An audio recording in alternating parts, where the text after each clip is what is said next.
ओम नमः शिवाय, हर हर महादेव, जय महाकाल।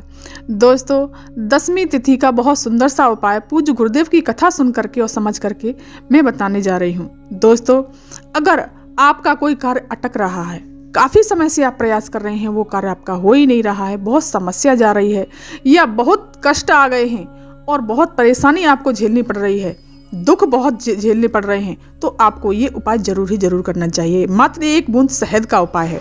और दोस्तों, अगर आपके घर में कोई चिड़चिड़ करता है, बहुत गुस्सा करता है, बहुत क्रोध करता है, उसको इतना क्रोध आता है कि कभी कभी मारने पीटने भी लग जाता है और बहुत चिड़चिड़ा रहता है, तो उसके लिए भी दोस्तों ने पूज्य गुरुदेव ने बहुत सुंदर उपाय बताया है, 31 बेलपत्र का और 31 चावल के दाने का। दोस्तों, इस वीडियो में 2 उपाय बताए गए हैं जो कि केवल 10वीं तिथि को ही आपको करने हैं। दोस्तों, बहुत सुंदर सा उपाय है और अचूक उपाय है। चलिए जानते हैं। दोस्तों, इस वीडियो को आप जरूर ही पूरा देखिएगा। आपको क्या करना है, एक जल का पात्र लेना है, तांबे का कलश लेना है, इसमें जल भरना है आपको अपने घर की रसोई घर से, जिसमें से आप पानी पीते हैं, जो परिंदा होता है पानी का, उसमें से जल भरते हैं तो पित्त दोष समाप्त होता है, साथ ही साथ काल सर्प दोष भी समाप्त होता है और तो और वास्तु दोष भी खत्म होता है। इसमें दोस्तों, इस जल में ही आपको क्या करना है, थोड़ा सा गंगा जल डालना है दोस्तों, या आप गंगा जल पहले भी डाल सकते हैं और इस उपाय में बाद में भी गंगा जल डाल सकते हैं, कोई वो दिक्कत वाली बात नहीं है।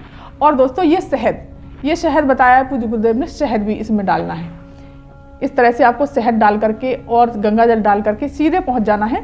और दोस्तों, इसके साथ आप दीपक ले जाइए, चंदन ले जाइए, जो भी पूजा की सामग्री है वो ले जाइए।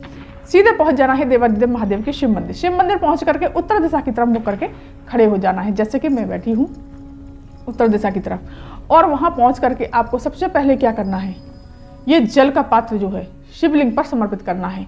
नाम लेना है कुंदकेश्वर महादेव का। क्या नाम लेना है दोस्तों? कुंदकेश्वर महादेव का। दोस्तों, ये 10वीं तिथि के दिन ही ये उपाय किया जाता है। श्री शिवाय नमस्तुभ्यं मंत्र का जाप करते हुए इस तरह से सारा का सारा जल आपको कुंदकेश्वर महादेव के नाम से इस पर यहाँ पर समर्पित कर देना है। इसमें शायद थोड़ा सा दोस्तों बैठ गया है, तो उसको थोड़ा सा हिला के कर लीजिए और कुंदकेश्वर महादेव के नाम से सारा का सारा जल समर्पित कर दीजिए।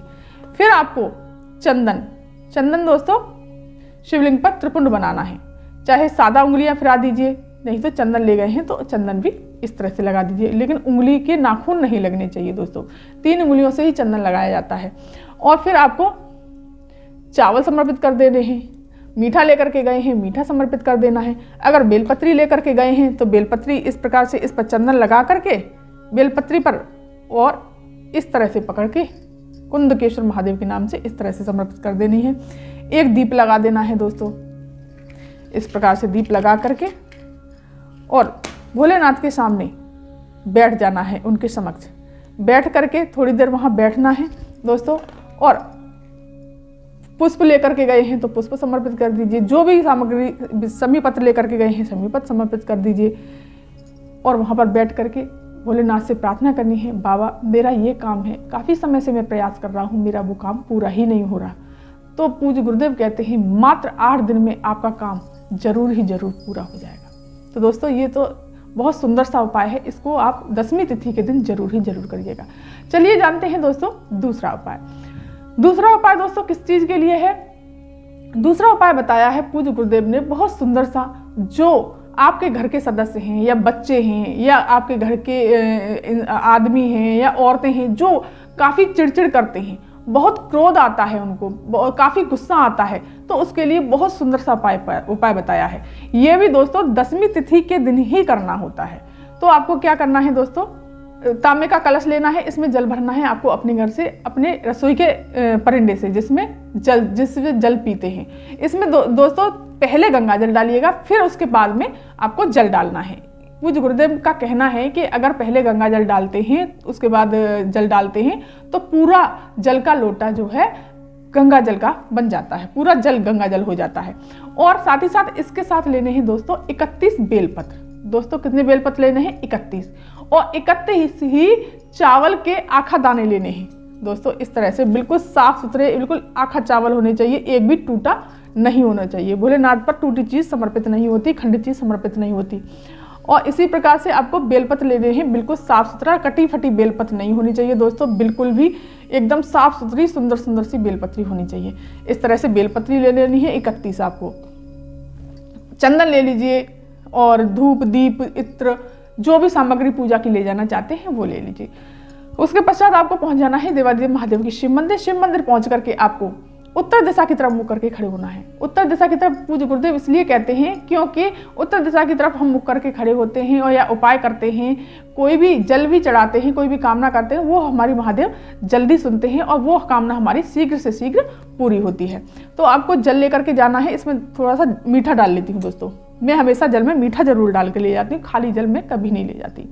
आपको पहुँच जाना है। फिर आपको सबसे पहले गणेश जी के स्थान पर जल समर्पित करना है। इस तरह से श्री शिवाय नमस्तुभ्यं मंत्र का जाप करते हुए, फिर कार्तिकेय जी के स्थान पर, फिर माता अशोक सुंदरी के स्थान पर, फिर माता रानी के हस्तकमल पर, फिर शिवलिंग पर श्री शिवाय नमस्तुभ्यं। फिर थोड़ा सा जल दोस्तों बचा लेंगे। दोस्तों एक बात बता दूं आपको, अगर पता नहीं हो कि ये तो गणेश जी का स्थान है, ये कार्तिकेय जी का स्थान है, ये माता अशोक सुंदरी का स्थान है, जो कटी भाग है जहाँ शिवलिंग रखा हुआ है ये है माता रानी का हस्तकमल, जो माता पार्वती का ये शिवलिंग है।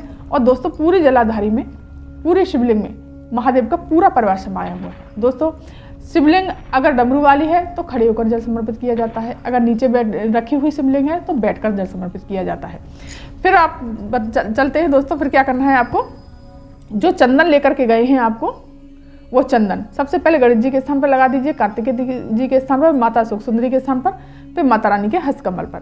फिर भोलेनाथ को त्रिपुंड बना दीजिए। इस तरह से आपको त्रिपुंड लगाना है। त्रिपुंड लगा करके आपको क्या करना है, इत्र, दोस्तों इत्र, भोलेनाथ को इत्र बहुत पसंद है दोस्तों, इत्र बाबा को जरूर ही जरूर लगाना चाहिए। इससे हमारे कर्जे, पैसे से जुड़ी समस्याएं, बहुत सारी ऐसी दिक्कतें होती हैं, बीमारी, रोग, ये सब समाप्त होते हैं दोस्तों। इस तरह से आपको इत्र लगा देना है।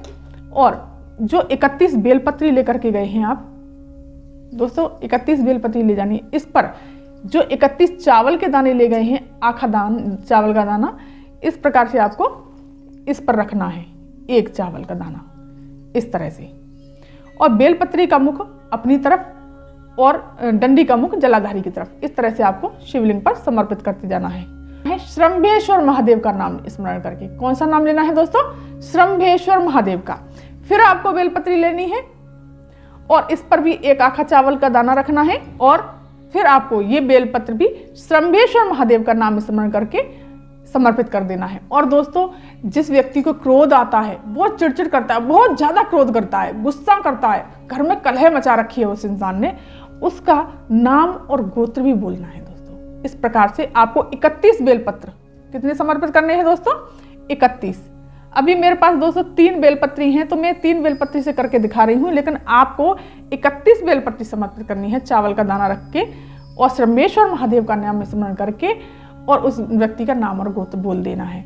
इस तरह से सारे बेलपत्री और चावल का अक्षत समर्पित करने के बाद उसका नाम और गोत्र बोल करके वहाँ पर थोड़ी देर बैठना है, भगवान का नाम जाप करना है, श्री शिवाय नमस्तुभ्यं बोलिए या ओम नमः शिवाय बोल करके फिर आपको दीप जला देना है दोस्तों। दीप जला दीजिए। फिर ये जो जल का पात्र है उसके ऊपर से समर्पित कर दीजिए, श्री शिवाय नमस्तुभ्यं मंत्र का जाप करते हुए श्रंभेश्वर महादेव का नाम स्मरण करके, और उस व्यक्ति का नाम और गोत्र बोल करके सारा जल समर्पित कर देना है। फिर आपको दीप से आरती कर देनी है, जो भी आरती कर रहे हैं। भगवान को मीठा समर्पित कर दीजिए दोस्तों, मीठा तो जरूरी समर्पित करना होता है दोस्तों। फिर आपको गणेश जी के चरण छू के, कार्तिकेय जी के, माता सोदी, माता रानी के, फिर भोलेनाथ को प्रणाम करके दोस्तों, अगर इस तरह से आप शिवलिंग को छूते हैं तो बहुत ही अच्छा माना जाता है। भोलेनाथ आपको जरूर आपकी कामना को पूरा करते हैं। श्री शिवाय नमस्तुभ्यं का जाप करके इस तरह से चरण छू के सीधे अपने घर चले आइए दोस्तों। बहुत सुंदर सा अचूक उपाय है, ये 10वीं तिथि को ही किया जाता है। इस उपाय को जरूर करिए। अगर ये वीडियो, ये जानकारी आपको पसंद आई हो तो मेरे चैनल को सब्सक्राइब कर दीजिए, वीडियो को लाइक कर दीजिए और कमेंट में श्री शिवाय नमस्तुभ्यं या भोलेनाथ का कोई सा भी प्यारा सा नाम जरूर लिखिएगा।